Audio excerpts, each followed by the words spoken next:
without further ado, I want to present to you the first ever speaker of the Amsterdam Nerd Night. He's the man who has taken something cool like juggling and then applied mathematics to it. Made it nerdy. Give a big hand for Balázs Pozsgay.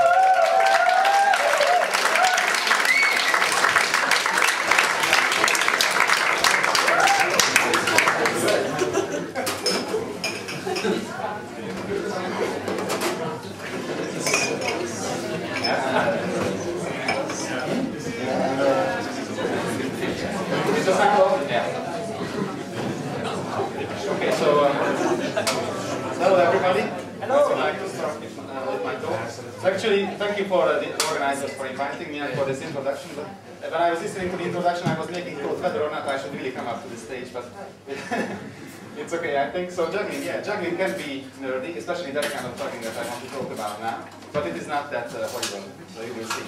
So yes, in this talk, I would like to talk about some mathematical combinatorical aspects of juggling.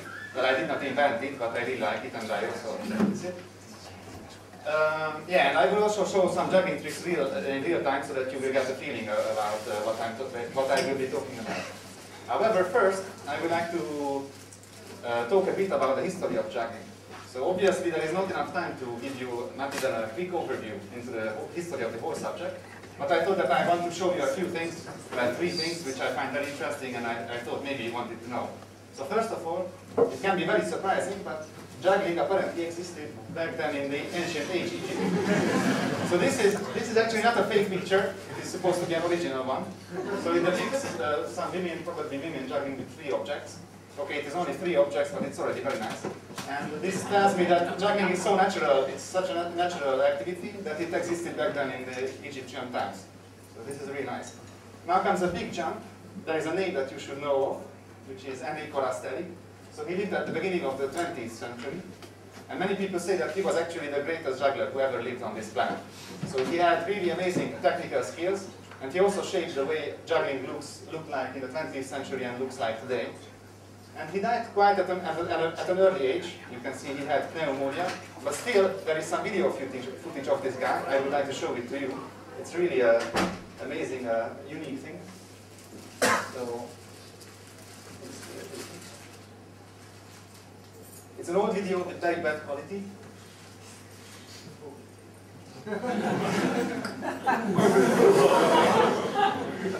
So this is...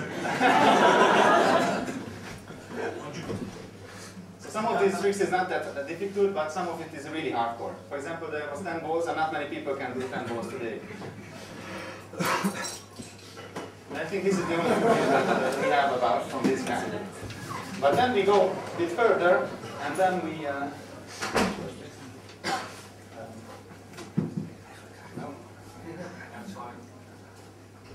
Yes. So I go a bit further, and then there is another guy that you should know of, who is Anthony Gatto. So many people say that he is the greatest juggler on this planet from the living persons who live now. And actually it is really possible that he lives up, he can match the skills of Enrico Rastelli. Actually it turns out that, well, I think he has been the greatest juggler since when he was like 17 or something like this, so in the last 15, 20 years or so. And he holds all the world records in juggling, at least the meaningful ones, what he says. And I will show you now one world record, which is also a bit interesting. So this is the world record of 7-ball juggling, 7-ball juggling endurance. So the longest possible time you can do.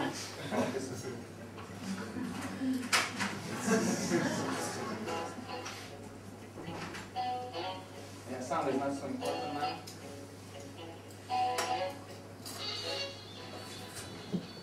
So you can see that he's doing the 7-ball juggling pattern, the basic one, the cascade. But what is really interesting now, that well, you can do it for a very long time. This is actually 10 minutes. We will not watch it until the end. But I will just... please, no... Real speed.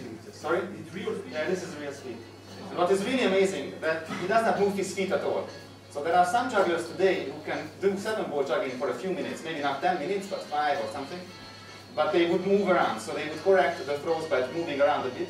But no, he does not make any steps, so he just stands there really still, so nobody else can do this. And he goes on like a robot. Yeah. So I will just fast forward now.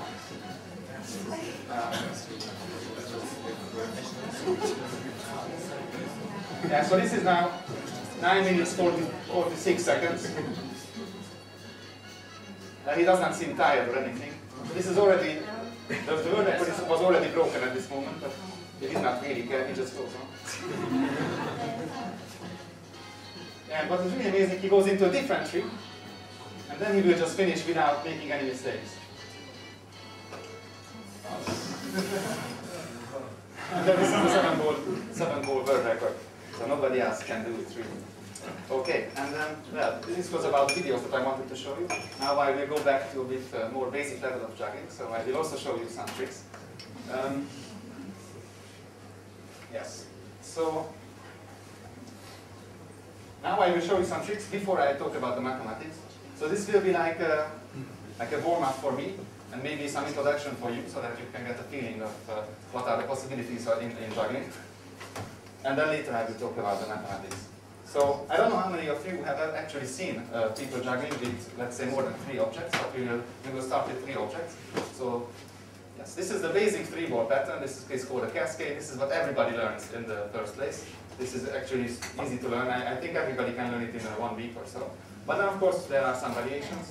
So this one is called the shower pattern. This is what you see all over in cartoons or maybe even in films. But then you can do a lot of things, small things with 3 balls. So I'm not really a good 3-ball juggler. So these are all very basic tricks that you learn really in the first month or something like this. So you can do different things. Well, what is more interesting? Yeah, for example, you can change the direction of your hand movement. This is called the inverse cascade. What is more interesting? You can do also the Mills-Ness. This is a bit more interesting. So this Mills-Ness pattern was actually discovered in the 70s of the previous century. So for example, it's quite a recent trick. The ancient Egyptians did not know this trick. And then of course there is the robot, which goes like this. Okay, so this is keyboard. I want you to do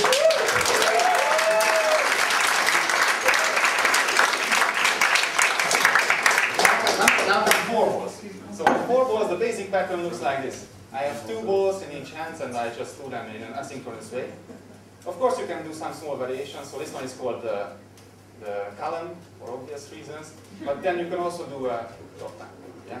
You can also do a synchronous pattern. This is the synchronous fountain, it's called. Small variations of this one.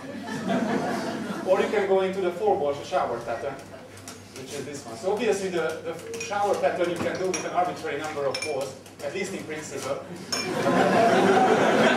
are limited. Yeah, the roof is also limited. And also the skills of the person. So I can maybe do 5, but not more than 5 in this same pattern. And with 4 balls there is also the Mills-Ness pattern, which this guy was actually doing the animation. So I will just go back to that, so that you can compare us. So I will try to do this one. Let's see how it goes. So it's the same hand movement that I had with 3 balls, but it's just 4 balls. So you see that maybe I'm doing it in a faster way than this guy. And then of course you can also do some variations in this trick. So for example, you do the basic thing, and then you can also do. Okay, again. Yeah, so shit happens, especially in juggling.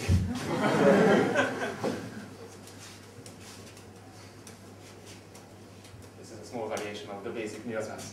Yeah, that was 4 balls now. Let's go on to 5. So how many of you have seen actually 5-ball juggling in real time? The people who are my colleagues do not count. But there are actually some people who have seen. So yeah, this is the 5-ball cascade pattern. So you can see that actually it is a bit higher, maybe even faster. The balls go diagonally again. So it is similar to the 3-ball thing, when each ball went diagonally. Whereas in the 4-ball pattern, each balls went vertically. Well, you can play around. So for example, this is really scalable, so you can have a small pattern, but you can also try to have a larger one, wider one. And there are also lots of tricks that you can do with 5 balls. Actually, I spend most of the time with 5-ball tricks, but I will show you a few of them. Let's see how it goes.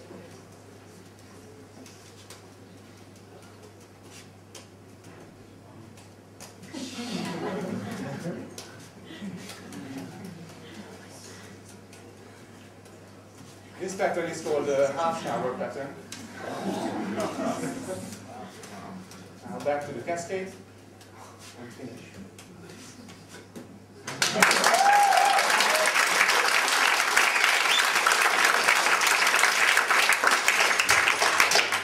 Yeah, so these were the tricks that I wanted to show you in the first place. And now a bit about going into the mathematics. So you could already see that there are some tricks which are intended to be performed one time, and some tricks which you can repeat in the air. So again, another example, so I can do 3 balls. I can do a trick, like that one, but it's clearly a trick which you do once. But then the other ones, like this one, you can just repeat until the infinity, or until you get bored. And now I will talk about these patterns, which can be repeated infinitely. And I would like to show you, or explain to you, a method in which you can describe these repeating patterns in the air using some simple mathematics. So actually, I will describe juggling tricks with a set of numbers. So later I will also explain why this is useful, or why this is good for juggles. Yes, and to actually develop this method, first I make some simplifications. So first I say that I don't care about the hand movements. So you could already see that this is a possible hand movement, and this is also another possible hand movement, or even the Mills mess.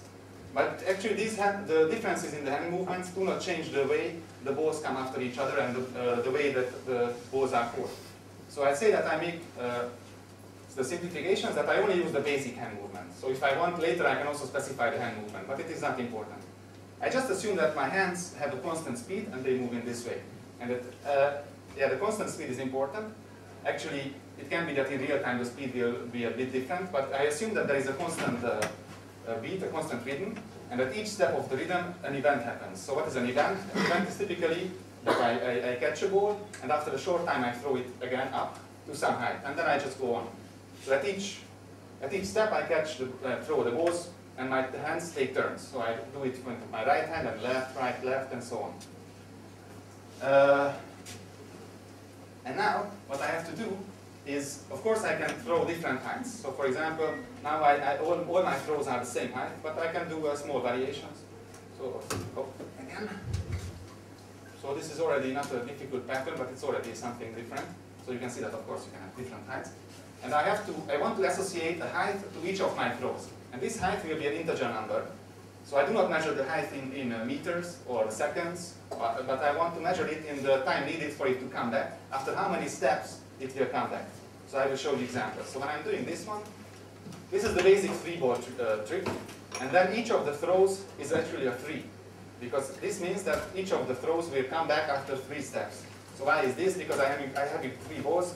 When I throw one of the balls, then afterwards I also have to throw the other 2.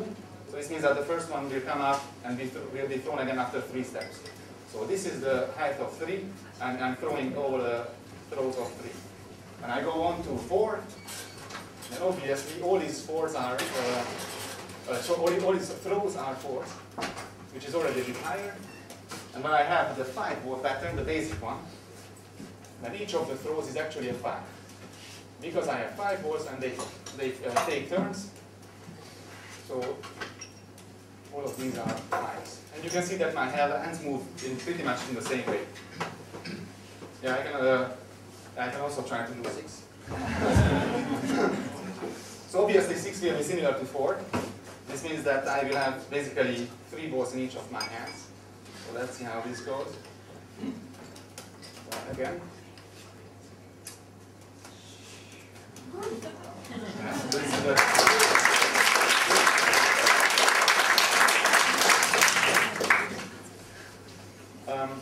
and from these throws you can actually see that when I have an even height, an even number, this means that the ball will come back to the same hand from which it was thrown.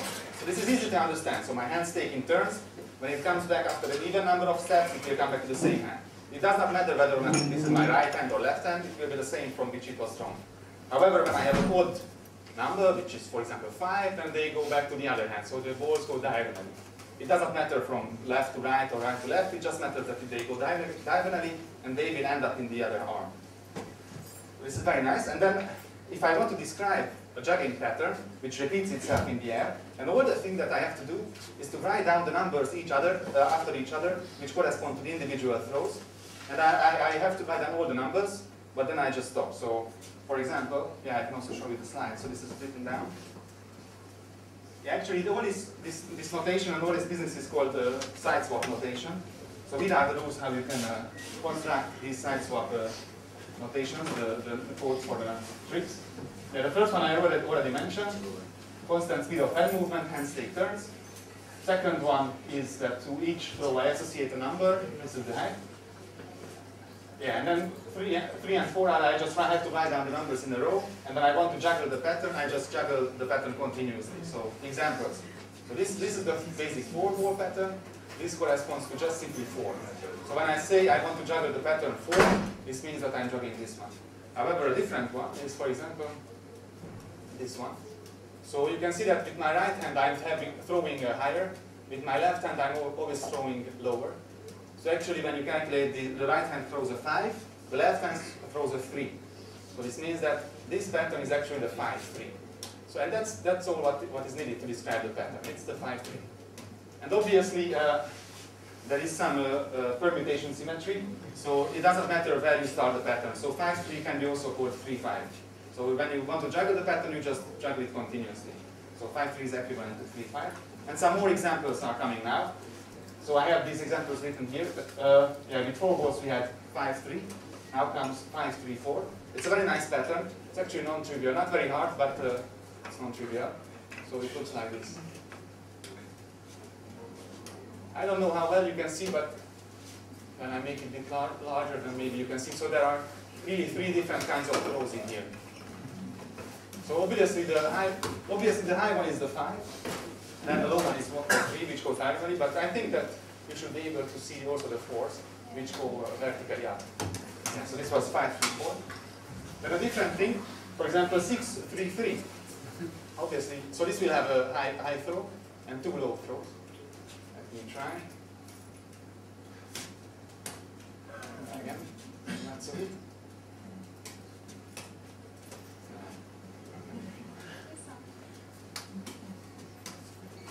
So this was 6-3-3.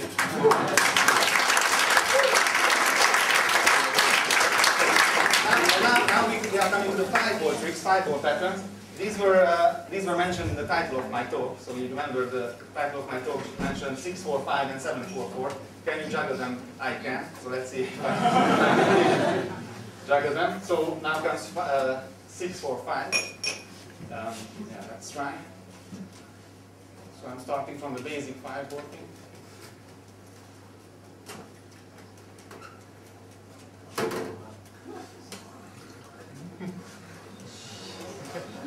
Yeah, so this was.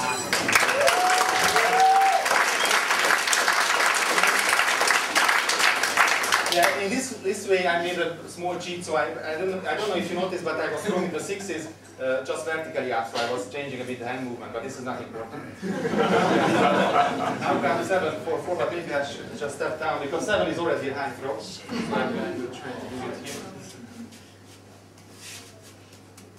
So first I will do it once to see how it goes. Yeah, so this is it. 1 high throw and 2 low throws. Let me try it with my left hand.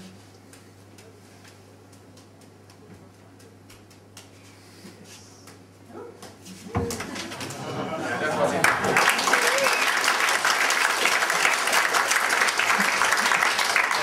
Yeah, also 7-5-3. So it's a nice trick because it only has odd throws, and yeah, when done properly, then the balls should come up in one line above each other. I'm not so sure I can do it, but let's try. So 7-5-3.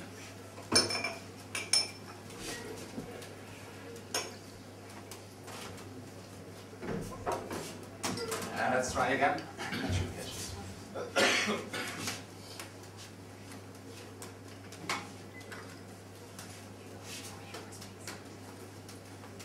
Yeah, this was 7-5.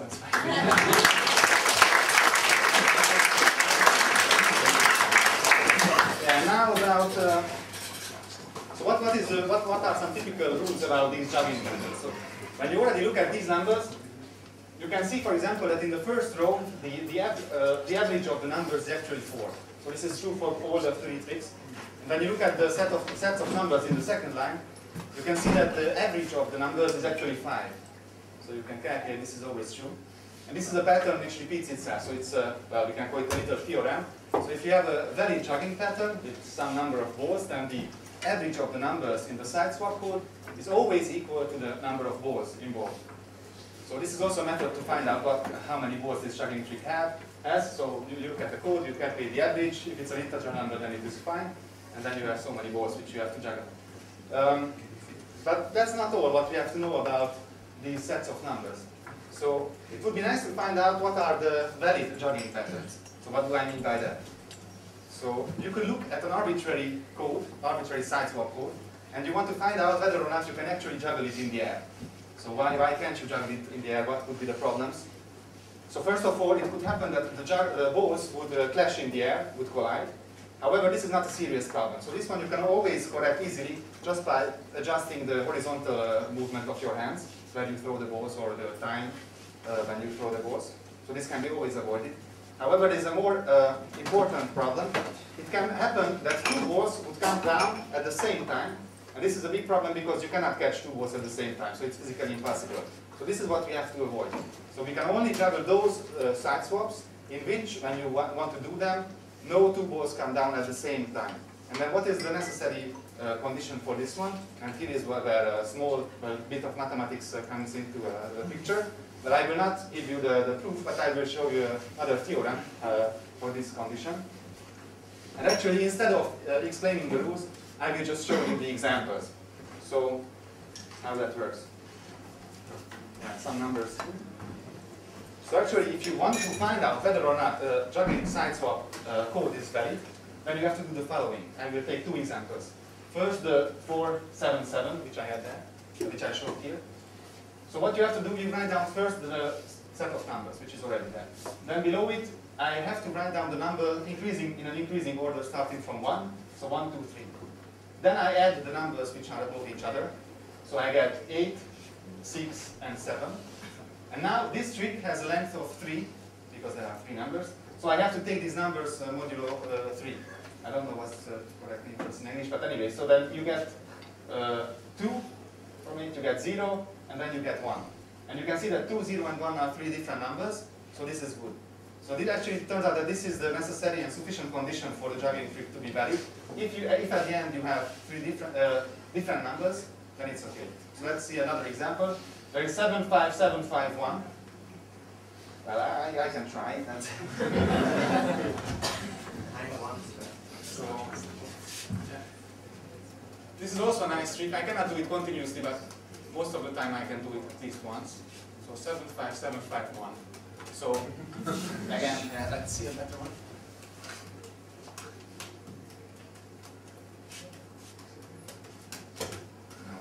The third one.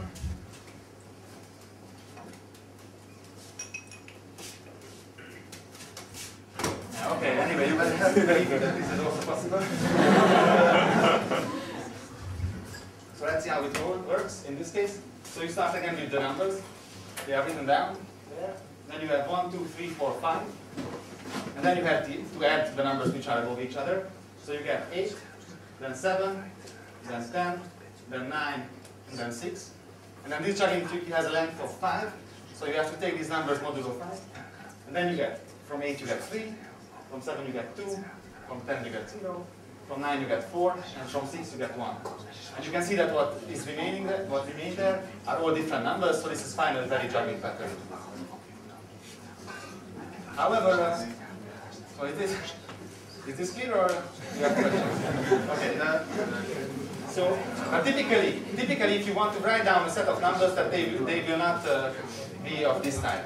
So most of the numbers that you can choose arbitrarily are not of this type. It's a smaller subset of all possible codes, of course. Now a few more words about why this is useful.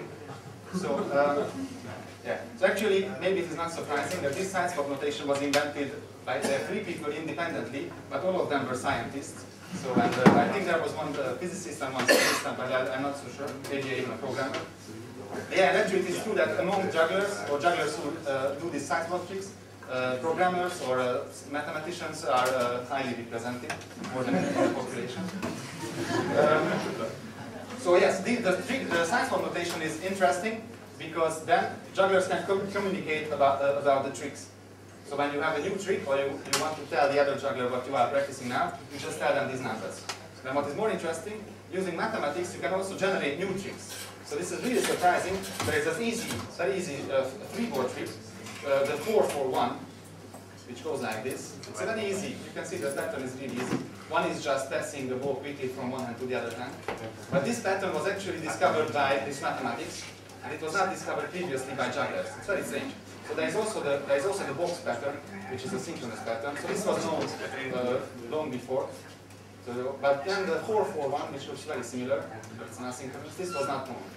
So it's really amazing. And then, yeah, all these things can also be used to generate transitions between juggling tricks, so new tricks can be obtained. And then a few more words about connections to mathematics.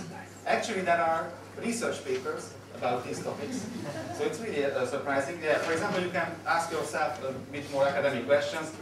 Given the total number of balls and the total maximum height of your throws, how many possible juggling tricks are there? And then there some people did research about this. And there are also connections, for example, to knot theory and braid theory and things like that. But I'm not anymore an expert in these things, but well, you can find all these things on the internet. So it's really amazing how far it goes from these simple combinatorical questions. And yes, I guess this was all I wanted to say. Thank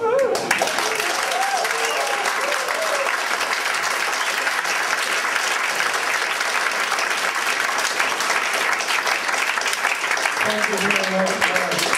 Notice that all while during your talk I was juggling 0 balls. Is that a record? So, thank you very much for your informative and very entertaining talk. Does anybody have questions?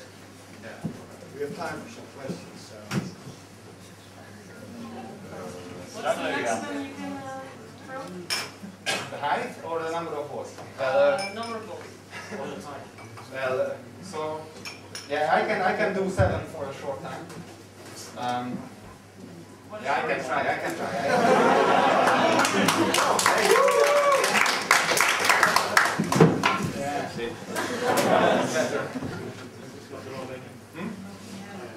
So yeah, first flash.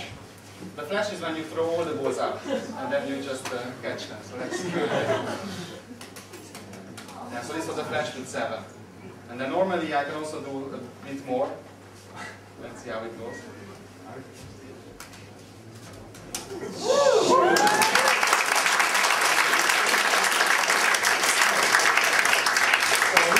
So really 7 is the maximum for me. And then for the heights I can go really high. So after 9, so this is like in a hexadecimal, you don't want to write 10 or something, you write A, B, C, D.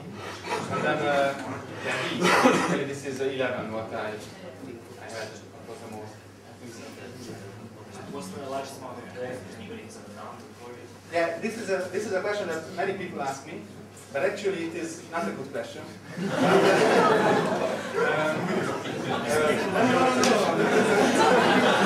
fine. No, you have to ask yourself what is the maximum number of balls where real juggling can be done. Because it is possible to do a flash, what I did first with 7. So you just throw them up and catch them.